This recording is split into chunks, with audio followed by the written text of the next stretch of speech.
Undang-Undang Tubuh Kerajaan Negeri Johor. Undang-Undang Tubuh Kerajaan Johor merupakan satu set undang-undang di negeri Johor, Malaysia yang menjadi perlembagaan asas bagi negeri tersebut. Dimasyhurkan pada 14 April 1865 oleh Sultan Abu Bakar, perlembagaan tersebut menjadikan Johor sebagai negeri Melayu pertama yang mengamalkan sistem raja perlembagaan. Tahun tersebut merupakan tahun ke-34 Sultan Abu Bakar memerintah di atas tahta kerajaan negeri Johor. Ia digelar sebagai Undang-Undang Tubuh Kerajaan bukanlah kerana baginda ingin menubuh sebuah kerajaan yang baharu, tetapi untuk mentadbir kerajaan negeri sebagai sebuah tubuh atau jasad yang lengkap bagi setiap bahagiannya.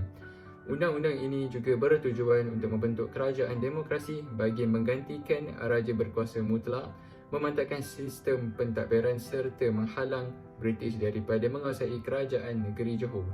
Terdapat beberapa peranan di bawah Undang-Undang Kerajaan Tubuh Negeri Johor. Peranan yang pertama ialah peranan bidang kuasa dan tanggungjawab Raja dalam Undang-Undang Tubuh Negeri Johor. Raja dalam Undang-Undang Tubuh Negeri Johor bermaksud Sultan yang di-Pertuan Johor, iaitu Raja yang memerintah Kerajaan Negeri Johor. Terdapat beberapa syarat untuk menjadi seorang raja. Seseorang itu mestilah berbangsa Melayu, berketurunan diraja, seorang lelaki dan beragama Islam. Selain itu, seseorang tidak layak menjadi raja jika mempunyai ciri-ciri dalam Fasal 3 UTKJ, iaitu yang pertama gila, yang kedua ialah buta, yang ketiga ialah bisu, dan yang terakhir ialah mempunyai sifat-sifat keji yang tidak dibenarkan oleh hukum syarak Islam. Sebelum ada UTKJ, raja bebas melakukan apa-apa sahaja yang difikirkan baik dan elok pada pandangan mereka. Semua kata dan kehendak raja mestilah menjadi satu perintah dan mesti dilakukan oleh pihak kerajaan. Tetapi setelah UTKJ dicipta, raja tidak bebas lagi untuk melakukan semua perkara. Contohnya dalam Fasal 15 UTKJ, raja yang memerintah Johor dilarang menyerah atau membuat sebarang perjanjian serta berikhtiar untuk menyerahkan negeri. Sekiranya raja melanggar peraturan ini, maka dia dikira sebagai orang yang berdosa dan memecahkan amanah yang diserahkan oleh Tuhan kepadanya. Jika sekiranya raja sudah melakukan perbuatan pecah amanah, rakyat tidak lagi wajib memberi taat setia kepada raja tersebut. Peruntukan ini membuktikan status perlembagaan berada pada tahap yang lebih tinggi berbanding dengan kuasa-kuasa raja. Peranan yang kedua di bawah Undang-Undang Kerajaan Negeri Johor ialah pengaruh Islam dalam peruntukan undang-undang. Undang-Undang Tubuh Kerajaan Negeri Johor atau dikenali sebagai UTKJ mengakui bahawa undang-undang rasmi bagi negeri dan kerajaan Johor ialah agama Islam. Agama lain bebas mengamalkannya tetapi tidak boleh diisytiharkan sebagai agama rasmi negeri. Antara pengaruh Islam dalam peruntukan undang-undang ialah tanggapan hukum yang diberi terhadap pelanggar undang-undang tersebut yang dikaitkan dengan hukum Islam seperti dayus, derhaka, haram dan berdosa. Semua undang-undang yang terdapat di negeri Johor hendaklah dilaksanakan dengan adil oleh semua mahkamah, kaki tangan dan pegawai-pegawai kerajaan. Undang-undang perlu dilaksanakan kepada seluruh penduduk asal atau orang-orang asing yang berada di negeri Johor. Kedudukan mereka semua adalah sama di sisi undang-undang, tidak kira sama ada mereka beragama Islam ataupun bukan beragama Islam. Ini membuktikan bahawa UTKJ mementingkan prinsip keadilan dan prinsip persamaan yang selaras dengan roh perundangan Islam. Ketiga ialah pengaruh Islam terhadap peruntukan yang berkaitan dengan menteri dan jemaah menteri. Anggota jemaah menteri dilantik daripada bangsa Melayu, rakyat Johor, beragama Islam. Mereka dihendaki mengaku sumpah setia kepada raja dan kerajaan. Bilangan anggota jemaah menteri dilantik tidak kurang dari 8 orang dan tidak melebihi 12 orang diketuai oleh seorang menteri besar.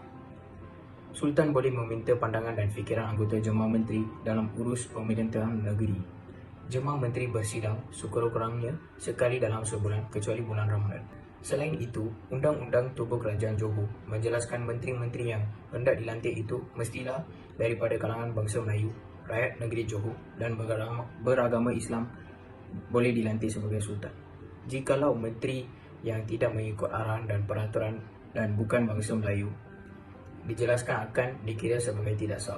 Mengikut Fasal 30, hendaklah menteri-menteri itu daripada bangsa Melayu dan rakyat Johor dan agama Islam. Walau bagaimanapun, syarat pelantikan menteri itu tidak tahap sampai mesti seorang Wazir Al-Tafid atau Wazir Al-Tanfid yang diuraikan sebagai Al-Mawardi dan Abu Ya'la dalam buku Al-Akham dan Al-Sultaniyah.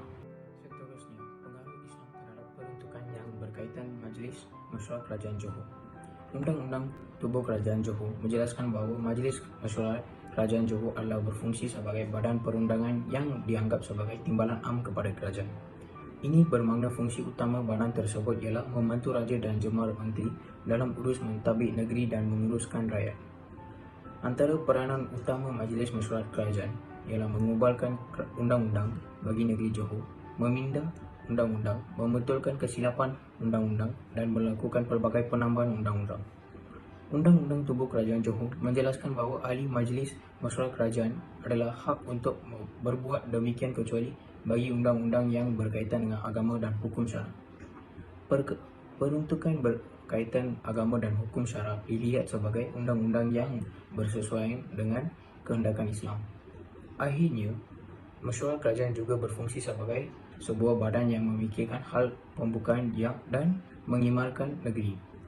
Selain itu, memajukan sektor perniagaan, mempertingkatkan taraf hidup rakyat, memberi pelbagai cadangan untuk mengekalkan keamanan dalam negeri, mengadakan perdamaian dan membina hubungan baik dengan kerajaan-kerajaan asing lain. Kesimpulannya, Undang-Undang Tubuh Kerajaan Johor atau Perlembagaan Johor 1895 menjadikan Johor Negeri Melayu yang pertama mempunyai perlembagaan bertulis. Orang yang terlibat mengubalkan perlembagaan tersebut ialah Baginda Sultan Johor dan para pembesar negeri Johor. Kesemua 18 orang ahli mesyuarat kerajaan yang terlibat dalam pergubalan perlembagaan tersebut ialah beragama Islam. Hal tersebut banyak membantu penerapan nilai-nilai Islam dalam perlembagaan tersebut. Akhir sekali, nilai-nilai baik daripada ajaran Islam telah banyak mempengaruhi pengumpulan Undang-Undang Tubuh Kerajaan Johor.